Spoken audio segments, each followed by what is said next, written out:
Saberia me dizer a qual imagem está remetendo essa imagem aqui? E essa outra? E essa outra aqui? Assunto recorrente aí em provas, especialmente no Enem, nos vestibulares, a intertextualidade é quando um texto ele retoma um outro texto, chamado de texto-fonte. Ele vai retomar esse texto, uma parte, ou pode retomar aí a totalidade deste outro texto.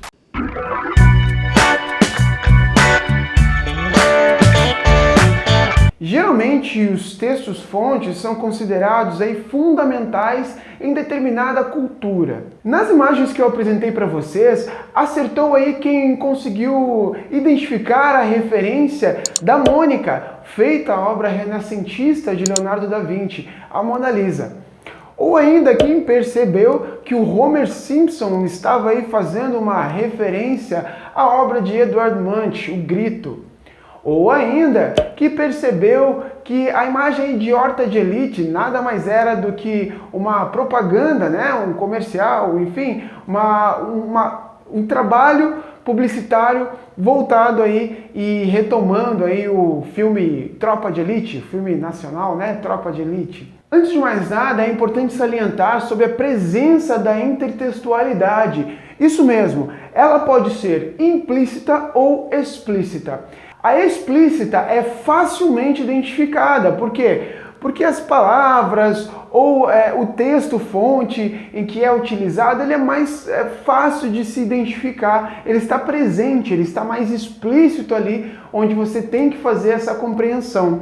Agora, a intertextualidade implícita, você vai precisar aí ativar outros conhecimentos aí para que você chegue realmente à interpretação, né, à localização da intertextualidade ou identifique aí o texto-fonte. Justamente porque ele não tem uma relação direta aí com o texto-fonte. Sabendo disso, veremos agora então alguns exemplos aí de intertextualidade. A primeira delas nós chamamos de citação. Esse procedimento intertextual ele acontece quando um texto ele reproduz outro texto ou parte de outro texto. Para sinalizar que houve aí a utilização, a reprodução de um outro texto, nós fazemos aí uso de alguns recursos, né? Alguns marcadores, como por exemplo as aspas. A gente utiliza as aspas. Dessa forma, o texto deixa nítido que o trecho ou o texto citado foi tirado de uma outra fonte. Olha um exemplo aí. Um dos questionamentos mais famosos do mundo literário é o dilema de Hamlet, que indaga, abre aspas, ser ou não ser, eis a questão, fecha aspas, na peça de William Shakespeare. Normalmente, a citação ela é inserida aí entre aspas e com as palavras em itálico, quando for digitado aí este texto. A paródia consiste aí na alteração do texto-fonte. E aí é feita uma recriação de maneira mais satírica ou crítica, o que é mais comum acontecer. Em outras palavras, a paródia ela ironiza aí o texto original, né? Então ele inverte o seu sentido. E olha que é muito comum a gente perceber aí em vídeos, em outras ferramentas aí, a paródia. Então você já fica sabendo que a paródia é um intertexto também, é uma forma aí de apresentar a intertextualidade.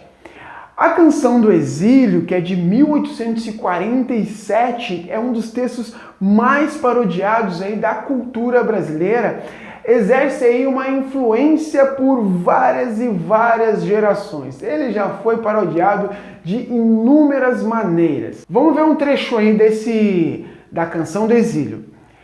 Minha terra tem palmeiras onde canta o sabiá. As aves que aqui gorjeiam não gorjeiam como lá. Agora eu vou mostrar para vocês aí uma parte da paródia composta aí pelo humorista e apresentador Jô Soares. Vejam só o que o Jô Soares aprontou. Minha dinda tem cascatas onde canta o curió. Não permita, Deus, que eu tenha de voltar para Maceió. Minha dinda tem coqueiros da ilha de Marajó.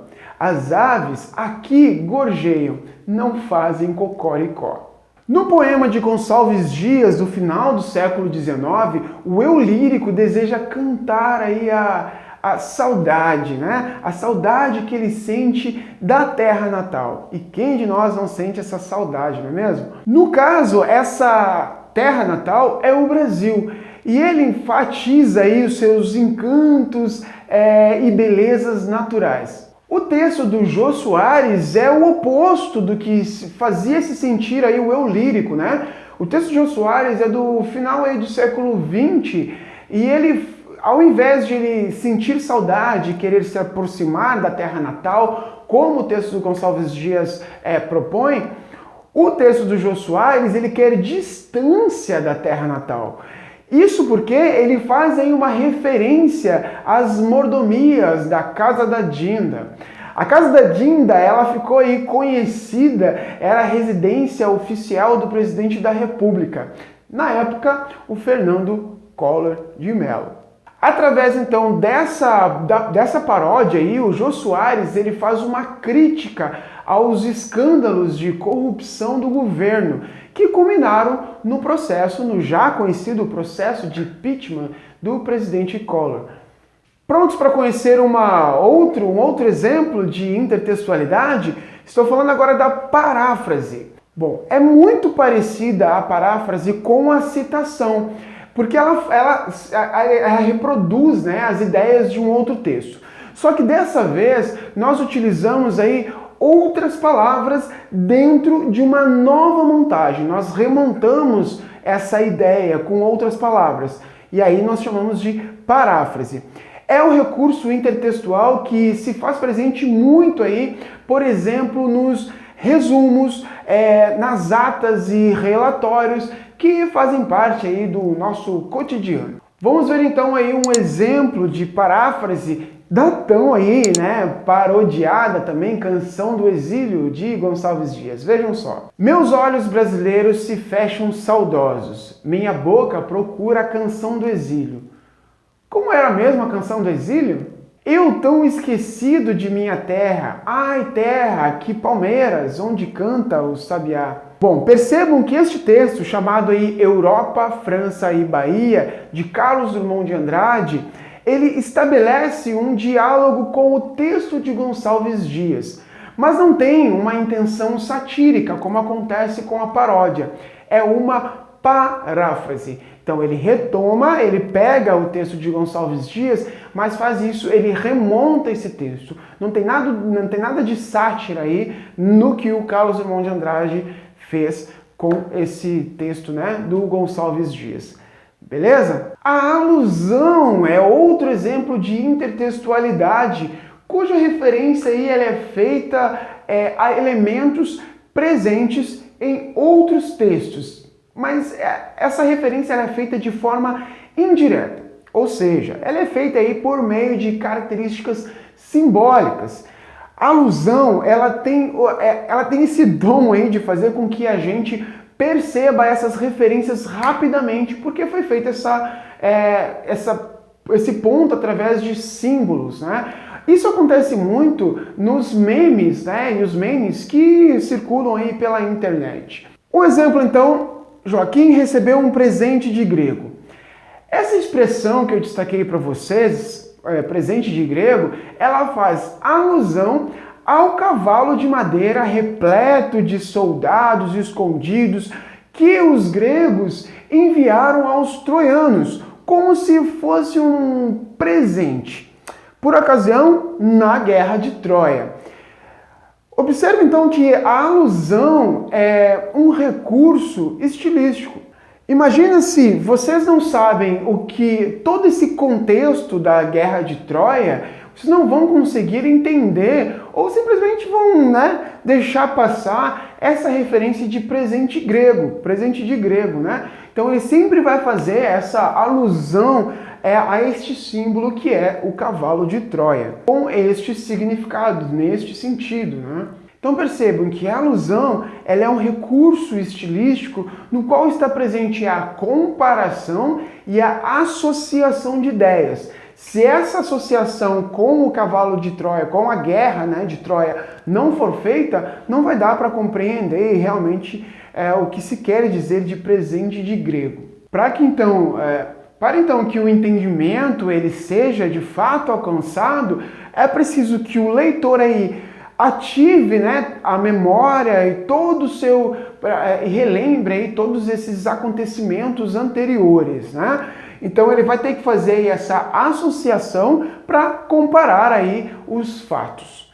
Tá certo? Tá entendido? Vamos a um outro exemplo de intertextualidade, que é a epígrafe. A epígrafe ela é muito utilizada em artigos científicos, monografias, resenhas, e ela surge sempre acima do texto principal, né, do texto autoral, digamos assim. Ela é indicada aí, ela é utilizada como uma frase semelhante ao conteúdo que será desenvolvido no texto. Então a epígrafe vai ser basicamente uma frase que vai estar no início, antes, né, do texto original ou do texto autoral. Só que essa frase, ela tem que fazer aí uma associação, ela tem que ter a ver aí com o texto principal, né, o texto que vai ser desenvolvido. Então veja um exemplo, ó. Aí na tela estou mostrando para vocês, é uma epígrafe utilizada aí num artigo sobre educação. Ninguém educa ninguém, ninguém educa a si mesmo. Os homens se educam entre si, mediatizados pelo mundo. Eis aí uma frase de Paulo Freire, Pedagogia do Oprimido. Então, tudo isso que foi colocado aí, a frase, entre aspas, em itálico, o nome do autor e o livro de onde foi tirado, foi colocado aí antes do artigo, né, escrito e desenvolvido depois, mas percebam que a temática do artigo tem a ver com a epígrafe, com essa frase utilizada. Beleza? Então isso também é intertextualidade. Vale ressaltar então que existem inúmeros exemplos aí de intertextualidade, estes são os mais comuns e mais utilizados aí, que mais caem nas provas, né? E vale a pena dar uma revisada e dar uma olhada em outros exemplos que vão aparecer, que não são tão comuns aparecer em provas. Mas tem que ficar muito atento aí, principalmente em paródias e nas citações, tá? E as alusões, que são bastante utilizadas e que nós recomendamos muito, eu inclusive recomendo muito para vocês utilizarem alusões na redação de vocês, na produção de uma redação dissertativa, como acontece no Enem. Tá certo? Então, muito obrigado então por assistir este vídeo até aqui. Não esqueça então de curtir, comentar, compartilhar aí e de se inscrever no canal, ativa o sininho, faz aquilo tudo que você já sabe. Valeu então, pessoal! Até a próxima! Tchau!